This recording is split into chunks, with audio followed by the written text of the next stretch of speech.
জীবনকে খেদমতের জন্য সুযোগ দিয়েছেন। আমি শ্রদ্ধার সাথে স্মরণ করতে চাই আমাদের জুলাইয়ের শহীদদেরকে, আহত এবং পঙ্গুত্ব বরণকারী ভাইদেরকে, যাদের ত্যাগ তিতিক্ষার কারণে একটি নতুন বাংলাদেশ এসছে এবং একটি নতুন গণতন্ত্রের পথে বাংলাদেশ আসছে।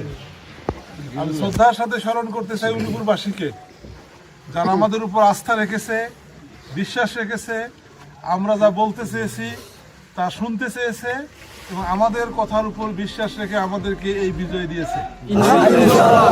আমি অনেক মন ভরে দোয়া করি আমাদের বোনদেরকে। আমাদের বোনরা দিনের পর দিন কষ্ট করে মানুষদের বাসায় গেছে।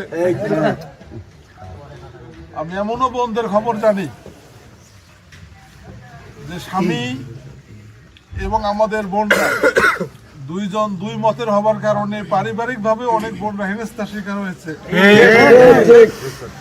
আমাদের ভাইয়েরা দিনের পর দিন, রাতের পর রাত মানুষের বাসায় বাসায় গেছে, মানুষের কাছে গেছে, মানুষকে কনভিন্স করার চেষ্টা করেছে। আমি আমার পক্ষ থেকে আমার ভাইদেরকে অনেক অনেক অনেক দোয়া এবং মোবারকবাদ জানাই।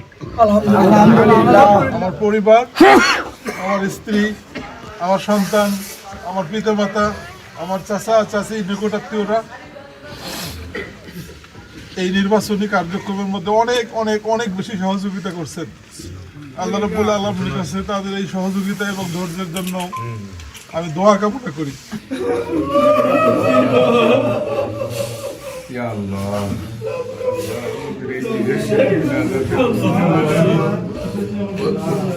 Allah.